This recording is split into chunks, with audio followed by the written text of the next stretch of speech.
This was the first problem 12 months after I started to have a leak here. You can see yellow is normal, and the darkened areas, it's wet. So at this stage, I would suggest it's all water residue that's coming from the balcony. So this will have to actually be removed as well. And yes, it's off the scale. So really high moisture content in the treated pine timber. We wouldn't expect timber that's inside an enclosed area to be excessively damp. So that's another indication of the water damage that's occurring.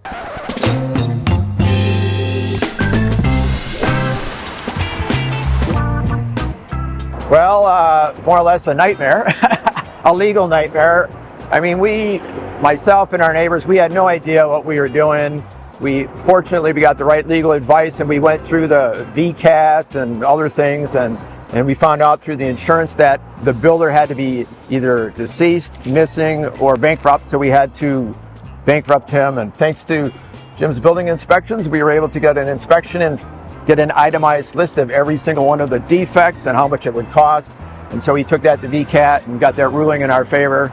So yeah, it's been a big, long process, but we're finally to the point where you can hear in the background, we got stuff is happening, repairs are started.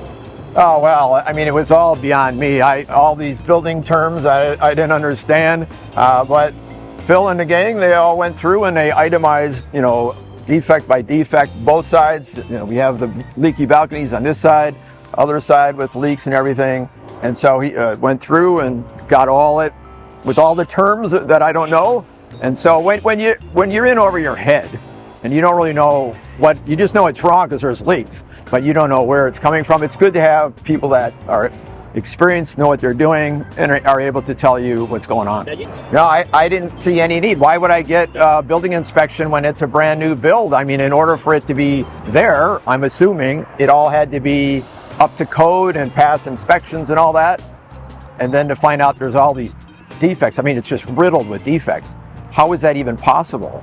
Unfortunately, it's far too common. People purchase a property believing a builder's done a good job.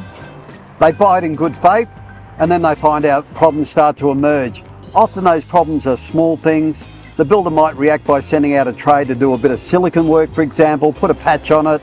Too often it's because they didn't get it right in the first place, and those underlying issues just keep bubbling up until it becomes fairly catastrophic, and that's when we get the call. It's a very scary thing, and unfortunately the industry's got flaws.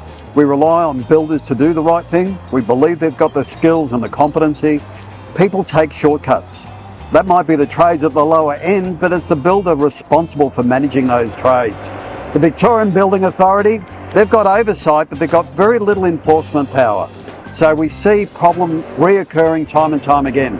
In this instance, not only did the builder get this wrong, but he's done it multiple times at other locations, which is really disappointing to know. And the issue of insurance, I mean, the insurance provision, if a builder goes broke, it's capped. You can only claim up to a limit of $300,000. To fix this work, it's going to exceed that, well and truly. The chances of reoccurring problems or problems that haven't even surfaced yet, they're very real issues that concern the owner. And now we're in a situation where we're trying to get it right with a cap and a limit of $300,000 that won't cover it. It's huge. So getting it checked out in the early stages can help prevent that from even becoming a problem. Most importantly, if you're getting a house built, get it stage inspected all the way through the build. Get a professional to come out, check it out, and make sure it's right, and that's what we do at Jim's. And that's what I know now. Well, all 7 of the townhouses are all getting repairs. They all had defects of some extent. And so finally, with the builder bankrupt, we were able to get the insurance to kick in. And now, as you hear, the repairs are started. And the thing is, they're digging in and they're finding more and more defects underneath the defects. But thankfully, it's all starting to get repaired and hopefully a great outcome.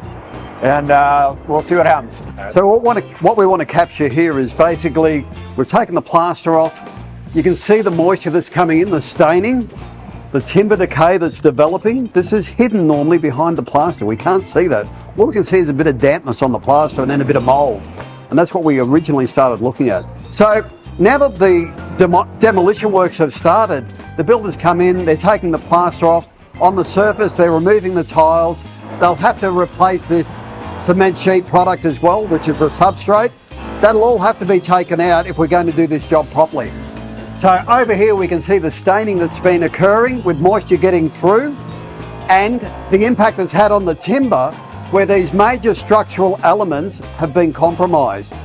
Now that that's been exposed, an engineer has to come out and do an assessment, recalculate what's happening and determine if that timber will also have to come out.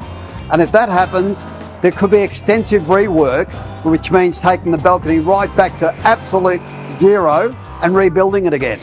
And that's far greater than we ever anticipated. So out here on the balcony, which is where we first started looking at it, we can see there's water ponding. We can also see this mark here. That's called efflorescence, and that's an indication that the moisture is getting under the tiles and it's causing a reaction, a chemical salt reaction that's bubbling up. All this will be stripped off. The balustrade will have to go. This is going to be taken right back to the frame and then rebuilt and completely re-waterproofed and re-tiled. We can see over here, for example, more areas where there's been failure, just along these edges. This drain height here, it's inadequate, it should be lower. There's just areas here which have just been done completely wrong, and now that the new builder is here doing the rectification works under the insurance, all this will be put back together, and hopefully we'll check it and check the waterproofing during the reconstruction phase. So at the moment, the work's down the other end of these developments. There's 7 units here, 7, 8? Yep, 7. 7 units here that are being pulled apart, starting at the other end, taking out the tiling now, and they'll work their way through systematically. Getting this stuff right is really important. Waterproofing issues and failures of decks and bathrooms lead to nearly 70% of all claims that go through VCAT. It's frustrating and it's a very critical area to get right. Waterproofing systems vary greatly depending on their application, the type of compounds used. It has to be checked by a competent expert. A lot of people that install the waterproofing sign it off and self-manage it. Well, if you're signing off your own mistakes and saying it's all good, you can see how that could fail. So having an expert come through that's qualified to assess it makes a huge difference. We look at it constantly and we tend to push back and fail it more often than not. Pinholes, small blemishes, where collars aren't sealed properly, they're just areas where things will fail and the smallest drip becomes the biggest issue. To do a bathroom, $15,000, $20,000. To do a balcony like this, it can run out to hundreds of thousands of dollars. So getting an inspection done for a very small amount of money makes a lot of good sense. About a year ago, I got a phone call from my wife while I'm at work, and I'm hearing in the background gushing water, and she says, there's a leak. And I said, please tell me you're outside, because I'm picturing my living room with all this water. Fortunately, it was outside. That thing, whatever it's called, Phil, what's it called? Yeah, that's a weir box. Yeah, what he said. And that fell off. I mean, fortunately, it didn't hit anybody. And that came down, and of course, now, ever since then, it's just streaming water down. You can take a shower out here if you want. But that's the kind of stuff. Apparently, it wasn't attached properly, obviously. So that's yet another thing that will be repaired. But that's a glaring example of a defect. And just to give you an idea, that weir box, it should sit up around the outlet for the box gutter. That's been attached onto foam cladding, and they've used the incorrect fixings, the wrong screws. It's just pulled out. So right through the whole building approach, the building system, if you don't follow the manufacturer's recommendations on how to do things, they do fail. Recognising those things during construction, that takes a skilled person to assess that. Again, that's what we can do for you. There's quite a few things involved in a VCAT expert witness report. It's not just the document. The initial instructions come from the client. We have to go out and do a site investigation. Often that means multiple trips to site. We might need to do an invasive inspection where we'll have to cut through material. Getting in to see exactly what's going on behind that plaster is important. When you go into a courtroom setting, you have to have documented proof. You can't just substantiate something by saying, oh, I believe it might be.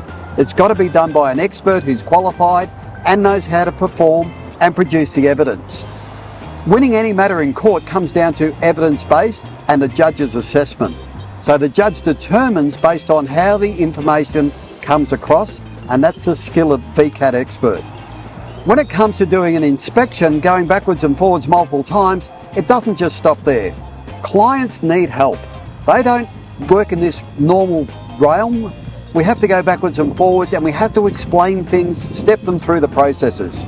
Sometimes it's advice. It might be, where do you go to get legal advice? We're not legal practitioners, so we recommend a lawyer. We're not engineers. We can recommend an engineer. We can point people in the right direction to help them through a very challenging journey. Speaking about recommendations, we had all kinds of problems getting insurance. I don't know if we ever talked about that, because here we're getting proof that we had defects, but then our insurer didn't want to insure us because we have defects. So it was like a catch-22. And Phil, you recommended some people to come over and help, and they recommended some insurance, and that really was, a godsend. It's no surprise that insurance companies don't want to give money away. They're a business that takes money off you when it comes to payouts. They want to make sure they're covering their risk. That's understandable, but it makes it very hard for a person in a situation that's already got issues. They know there's problems there, but they still have to have insurance coverage, and making sure going forward they're protected, that comes at a cost as well.